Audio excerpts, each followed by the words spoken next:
Question number 86 में ये बोल रहा है कि एक पत्थर को बांध करके रस्सी से बांध करके ऑसिलेट कराया जा रहा है और इतने एंगुलर एम्पलीट्यूड के साथ ऑसिलेट कराया जा रहा है कि एक्सट्रीम लोकेशन पर उसका जो भी एक्सेलरेशन है that acceleration is equal to the acceleration at the lowest position. तो आपको बताना what is the angular amplitude. देखो अगर हम इसको थीटा एंगल से थीटा एंगुलर एम्पलीट्यूड से ऑसिलेट कराएं, एक्सट्रीम पर जाकर के रुक जाएगा, वेलोसिटी ज़ीरो, तो कोई सेंट्रीपिटल एक्सेलरेशन तो होगा नहीं। जो भी एक्सेलरेशन है वो टेंजेंशियल आएगा और वो mg का जो कंपोनेंट आएगा ना टेंजेंशियल डायरेक्शन में उसकी वजह से आएगा। ये mg लग रहा है, ये रस्सी का डायरेक्शन है, ये एंगल थीटा हो गया, mg cos थीटा, इधर कंपोनेंट आ जाएगा mg sin theta. Because of this tangential force mg sin theta, इसमें एक टेंजेंशियल एक्सेलरेशन होगा इस लोकेशन पर and this is g sin theta and this is not just the tangential acceleration, this is the net acceleration because there is no centripetal acceleration. So this is the net acceleration at this location, lowest position पर। अगर ये यहाँ पर velocity v से चल रहा है तो ये रस्सी वर्टिकल है, अब टेंजेंशियल एक्सेलरेशन तो कुछ होगा नहीं क्योंकि इस पर दो ही फोर्स लग रहा है, एक t लग रहा है और एक mg लग रहा है, दोनों वर्टिकल है। तो हॉरिजॉन्टल तो कोई फोर्स है नहीं, ना कोई किसी फोर्स का कंपोनेंट है। सो हॉरिजॉन्टल मतलब कि टेंजेंशियल कोई एक्सेलरेशन नहीं आएगा। बाकी इन दोनों फोर्सेस का रिजल्टेंट ऊपर जाएगा और उसकी वजह से एक एक्सेलरेशन आएगा सेंटर की तरफ, मतलब सेंट्रीपिटल एक्सेलरेशन। तो ये हम फाइंड तो कर सकते हैं, L इसकी लेंथ है, सर्किल की रेडियस है, लेकिन इसके लिए हमको क्या चाहिए, V चाहिए। तो यहाँ से यहाँ तक जब ये आया, देखो ये कितना हो जाएगा L cos थीटा, तो ये कितना हो जाएगा L minus L cos theta. तो यहाँ से यहाँ तक ये इतना नीचे आया, L minus L cos theta नीचे आया, तो पोटेंशियल एनर्जी का ये लॉस हो गया और ये सारा की सारा कहाँ चला गया, काइनेटिक एनर्जी में। Half M we square lowest point पर स्पीड है उसकी v। तो ये बन गई उसकी वेलोसिटी लोएस्ट पोजीशन पर। इसको यहाँ पर यूज़ कर लो, आपको ये मिल जाएगा AC। ना अब ये जो AC है ना यहाँ पर, यही असल में नेट एक्सेलरेशन है इस लोकेशन का। बोल रहा है कि ये acceleration and this acceleration they are equal, तो इसको आप इसके बराबर कर दो। फिर देखो थीटा कितना मिल रहा है, theta is the angular amplitude. अब आप इसको सॉल्व कर सकते हैं,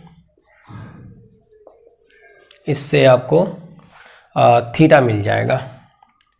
इसको सॉल्व करने के लिए आप एक काम ये करो, स्क्वायर कर दो।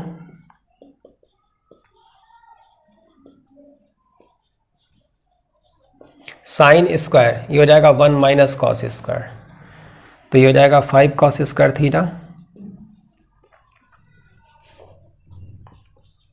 ये कॉस थीटा में क्वाड्रेटिक है, now you can write cos theta and then you can find theta.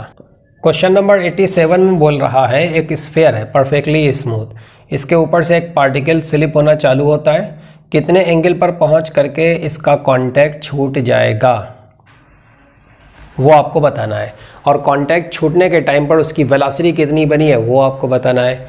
इसका मास पार्टिकल का आप m मान लो। अब देखो थीटा एंगल से घूम करके जब ये यहाँ पर आया, मान लेते हैं कि एंगल थीटा पर कांटेक्ट छूट रहा है, उससे पहले पहले कांटेक्ट बना रहेगा तो कुछ नॉर्मल कांटेक्ट फोर्स लगेगा। अगर यहाँ पर भी नॉर्मल कांटेक्ट फोर्स लगे n, एक लगेगा इधर mg, ये थीटा है, mg का एक कंपोनेंट आएगा mg cos थीटा, तो सेंटर की तरफ नेट फोर्स कितना हो गया, और ये होना चाहिए mv square by R, this should be the centripetal force. अब यहाँ पर आते आते इसने कुछ वेलोसिटी गेन कर ली है, ये r है, ये थीटा है, तो ये हो गया r cos थीटा, ये हो गया r minus r cos theta. यहाँ से यहाँ तक ये कितना नीचे आया वर्टिकली, इतना नीचे आ गया, तो पोटेंशियल एनर्जी का लॉस चला गया काइनेटिक एनर्जी में। ठीक है, आप चाहो तो सीधा सीधा mv स्क्वायर यहाँ से लिख करके यहाँ पर रख दो। इस लोकेशन पर जो वेलोसिटी बनेगी वो इतनी बन जाएगी। इस वेलोसिटी को यहाँ पर यूज़ करो ताकि ये नॉर्मल कांटेक्ट फोर्स हमें मिल सके। एक्चुअली हमें इसको ज़ीरो बनाना है, ये वेलोसिटी है, इसका स्क्वायर अपॉन r। ठीक है, इससे हम चाहें तो किसी भी एंगल थीटा पर जब तक कांटेक्ट बना हुआ है तब तक कुछ नॉर्मल कांटेक्ट फोर्स लगेगा, and we can find that normal contact force for any angle theta. अब देखो जैसे ही कांटेक्ट छूटेगा, जैसे जैसे ये आगे चल रहा है ना, वेलोसिटी बढ़ रही है, तो नॉर्मल कांटेक्ट फोर्स कम होता चला जाएगा। जैसे ही कांटेक्ट छूटेगा नॉर्मल रिएक्शन ज़ीरो हो जाएगी। तो अगर आपको चेक करना है कि ये नॉर्मल रिएक्शन ज़ीरो कहाँ पर है, कहाँ पर कांटेक्ट छूटा, तो इसको ज़ीरो कर दो और इसको सॉल्व कर लो। mg cos theta equal to this thing, मतलब cos थीटा इक्वल टू, तो cos थीटा हमको मिल गया, ठीक है, 2/3, cos इनवर्स 2/3। अब उस लोकेशन पर वेलोसिटी भी पूछ रहा है, तो cos थीटा का यही वैल्यू यहाँ पर सब्सटीट्यूट कर दो, उस लोकेशन पर वेलोसिटी आपको मिल जाएगी। Now let us see the next question. Question number 1.88, question 88 में उसने बोला है एल शेप का एक रॉड है और ये एक वर्टिकल एक्सिस के अबाउट इसको हम घुमा रहे हैं विद एंगुलर वेलोसिटी ओमेगा। यहाँ पर एक स्प्रिंग लगा हुआ है, उसका ये एंड यहाँ पर फिक्स है और स्प्रिंग के दूसरे एंड से एक स्लीव कनेक्टेड है। स्लीव मतलब आप एक रिंग समझ सकते हैं, ठीक है, उसका मास है कुछ m। ये नेचुरल लेंथ क्वेश्चन में नहीं दी गई है, इट शुड बी गिवन। तो स्प्रिंग की नेचुरल लेंथ है मान लो L0, स्प्रिंग कांस्टेंट है K, this angle is 90 degree, पूरा सिस्टम हॉरिजॉन्टल प्लेन में है। अब इस पूरे सिस्टम को एक वर्टिकल एक्सिस के अबाउट घुमाया जा रहा है, तो इस घुमाने की वजह से स्प्रिंग में कितना एक्सटेंशन आएगा वो फाइंड करना है। तो देखो इसको हम कैसे करेंगे, जब इसको घुमाया जाएगा ना तो जो स्लीव है, जो रिंग है, वो रेडियली आउटवर्ड भागना चाहेगी। तो रेडियली आउटवर्ड भागने की वजह से अब ये रॉड के परपेंडिकुलर इधर तो जा नहीं सकती है, तो रॉड के अलाउंग रॉड पर ये चढ़ी हुई है ना, तो उस पर स्लिप करके इधर आएगी। तो ये मान लो यहाँ पर आ जाती है, एक्स डिस्प्लेसमेंट आगे आ जाती है रोटेशन करने पर। तो इसका मतलब स्प्रिंग में एक्सटेंशन x हो गया, और जब स्प्रिंग में एक्सटेंशन x है तो ये स्प्रिंग कितना फोर्स लगाएगा, kx। तो एक फोर्स तो इस पर kx लगेगा, दूसरा इस पर लगेगा वर्टिकली डाउनवर्ड mg, और ये चूँकि भागना चाहती है रेडियली आउटवर्ड ये स्लीव, इसलिए ये जो रॉड है ना, ये अंदर से इस पर एक नॉर्मल कांटेक्ट फोर्स, एक नॉर्मल रिएक्शन लगाएगी जो कि रॉड के परपेंडिकुलर होगा। इसका अगर आप टॉप व्यू देखें, ऊपर से आकर के देखें, इस टाइप का एक सिस्टम है, इसके अबाउट हम घुमा रहे हैं, ये एक्सिस है पेन के अलोंग,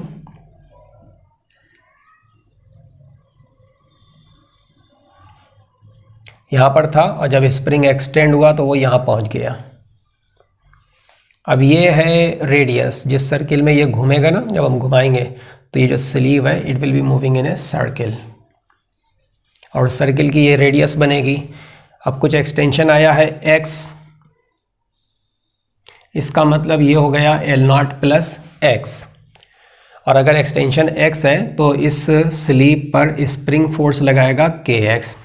दूसरा ये इधर भागना चाहती है, ठीक है, तो इस जो सेंट्रीफ्यूगल फोर्स आप कह सकते हैं लग रहा है, उसका कंपोनेंट आएगा, उसको बैलेंस करने के लिए जो रॉड है ना उसको एक फोर्स लगाना पड़ेगा। तो रॉड अंदर से इस पर एक नॉर्मल कांटेक्ट फोर्स लगाएगी, ऑब्वियसली सरफेस के परपेंडिकुलर, खुद अपने perpendicular.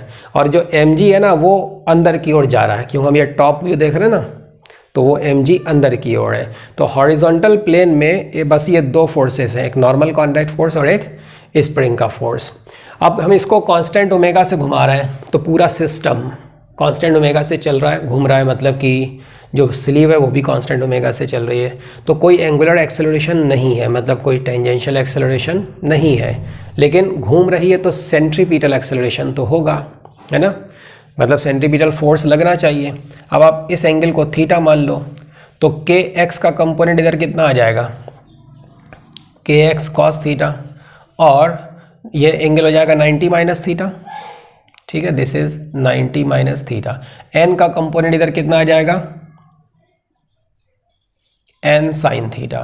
So these are the two forces which are acting toward the center, so combined together they must be the centripetal force. So what is the centripetal force? This is the centripetal force. तो इसकी value कितनी होनी चाहिए, M R omega square, R is the radius. तो ये circle में चल रहा है, उसकी रेडियस तो पता नहीं है, तो रेडियस आर मान लेते हैं हम। तो ये हो जाएगा एम आर ओमेगा स्क्वायर, ठीक है। This is equation number 1। देखो हमें इसमें क्या क्या नहीं पता है, एक्स हमने अपनी तरफ से लगाया वो नहीं पता है, क्वेश्चन में वही पूछा गया है, एक्सटेंशन क्या होगा, और हमें नॉर्मल कॉन्टैक्ट फोर्स एन नहीं पता है कितना होगा, हमें इनफैक्ट ये आर भी नहीं पता है, ये आर क्या होगा, ठीक है। अब देखो हम क्या करेंगे, टेंजेंशियल डायरेक्शन में इस पर नेट फोर्स कितना है, 0, because no tangential acceleration. N का एक कंपोनेंट टेंजेंशियल, रेडियल में अगर एन साइन थीटा गया है तो टेंजेंट के अलॉन्ग कितना आएगा, एन कॉस थीटा। और ये जो फोर्स लग रहा है स्प्रिंग फोर्स के एक्स, ये थीटा है, के एक्स कॉस थीटा इधर आ गया तो के एक्स साइन थीटा इधर चला जाएगा, अपोजिट पड़ गया के x sine theta. So this is the net force along the tangent, और ये कितना होना चाहिए, 0। अब हम एक काम ये कर सकते हैं, इससे जो n है ना, इस n को हम सब्सटीट्यूट कर सकते हैं। This is our equation number 2। n को सब्सटीट्यूट कर दो इसमें, लेकिन फिर भी एक तीसरे इक्वेशन की ज़रूरत तो पड़ेगी, और उसके लिए देखो हम एक काम ये कर सकते हैं, ये थीटा है, ये r है, ये कितना है, यानी कि r cos थीटा, ये क्या बनेगा, what is r cos theta, this is L not plus x. तो हम ये रिप्लेसमेंट कर सकते हैं, आर की जगह पर ये यहाँ पर कर देंगे हम, ताकि आर गायब हो जाए। तो अब हम एन को इसमें सब्सटीट्यूट कर रहे हैं, हमें फाइंड करना है X sine theta into N,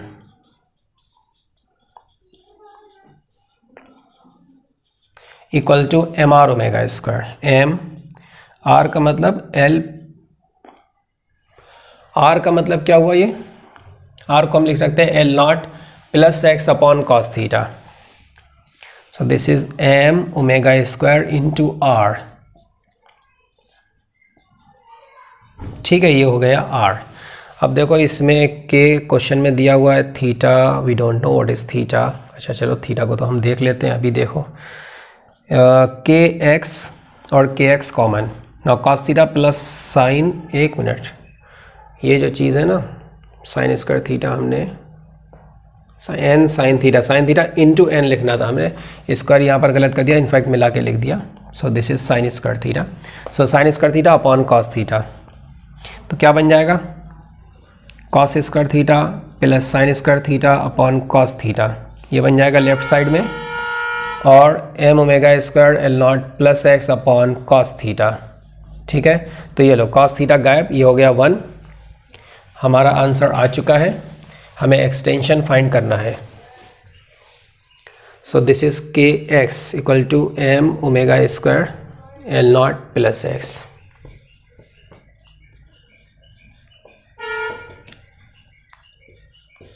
तो हमको x इतना मिल गया।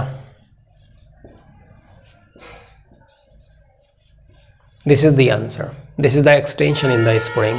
क्वेश्चन नंबर 1.88, क्वेश्चन नंबर 88 में उसने बोला है कि एक साइकिलिस्ट को साइकिल चलाना है, एक सर्किल में चलाना है और जिस सर्किल में वो चलाएगा उसके सेंटर से as a function of distance small r coefficient of friction इस मैनर में चेंज हो रहा है। तो मैक्सिमम कितनी स्पीड में वो साइकिल चला सकता है और उसके लिए जिस रेडियस पर उसको साइकिल चलानी चाहिए, what should be that radius. देखो ये सर्कुलर रोड पर सर्किल पर एक गाड़ी चला रहा है, साइकिल चला रहा है, रेडियस सर्किल की है मान लो r, तो कांस्टेंट स्पीड v से चला रहा है और हम चाहते हैं कि ये v ज़्यादा से ज़्यादा वो अपने अंदर रख सके। जब ये ज़्यादा से ज़्यादा रखेगा तो फ्रिक्शन भी मैक्सिमम लगेगा। मैक्सिमम फ्रिक्शन कितना लगेगा, mu into normal reaction. Normal reaction कितनी हो जाएगी, वेट के बराबर, लेकिन ये म्यू खुद वेरिएबल है, कोएफिशिएंट ऑफ फ्रिक्शन जो है ना उसने इतना दिया है। ये मैक्सिमम फ्रिक्शन वेरिएबल है, तो फिर आर की हमें वो वैल्यू सिलेक्ट करना है जिसके लिए वी मैक्सिमम हो सकेगा। नाउ दिस इज, जब वो मैक्सिमम स्पीड में चल रहा है तो फ्रिक्शन मैक्सिमम इतना बन चुका है और यही फ्रिक्शन होगा जो उसके लिए सेंट्रीपिटल फोर्स बनेगा। So this should be equal to M we square by R. इससे हमको v मिल गया के naught R minus R square by R into G. ठीक है, वी स्क्वायर है ये। जब स्पीड मैक्सिमम होगी तो उसका स्क्वायर भी मैक्सिमम होगा। तो इसको मैक्सिमाइज करने के लिए, इसका मैक्सिमा सर्च करने के लिए डेरिवेटिव फाइंड करके 0 कर दो। ये आ गई value r equal to r by 2। फिर इसी r को उठा करके इसमें सब्सटीट्यूट कर देना, आपको जो करस्पॉन्डिंग v मैक्स है वो मिल जाएगा। Now let us see the next question. वो पिछला जो क्वेश्चन था ना, दैट वाज 89 उसका हम गलत वो 88 बोल दिया था, that was 89। Now let us see question number 90। एक कार है, सर्कुलर ट्रैक पर चलेगी, starting from 0 initial velocity, having constant tangential acceleration. इसको हम ए ले रहे हैं, उसने डब्ल्यू टी लिया है, डब्ल्यू टॉ लिया है, कांस्टेंट टेंजेंशियल एक्सेलरेशन है। अब कोएफिशिएंट ऑफ फ्रिक्शन उसने दे रखा है के, हम इसको म्यू लिख देते हैं। सो कोएफिशिएंट ऑफ फ्रिक्शन म्यू है, तो स्पीड अप होती चली जा रही है, वेलोसिटी बढ़ेगी तो स्किडिंग की टेंडेंसी बढ़ेगी। एक टाइम आएगा जब ये स्किड कर जाएगी। स्किड करने से पहले पहले ये कितना डिस्टेंस चली है वो आपको फाइंड करना है। तो चलो पहले ये चेक कर लेते हैं कि ये स्किड किस टाइम पर करेगी। स्किड जब ये करेगी तब इसकी वेलोसिटी अगर v है और स्किड करने से जस्ट पहले फ्रिक्शन अपनी अपर लिमिट पर पहुंच जाएगा कितना होगा वो, mu M g, m we square by r. इस सर्कुलर ट्रैक का रेडियस है r, यानी कि उस टाइम पर उसका स्पीड यह बनेगा स्किड करने से जस्ट पहले, या कह लो स्किड करते टाइम पर, स्किड करने के मोमेंट पर। This is the speed.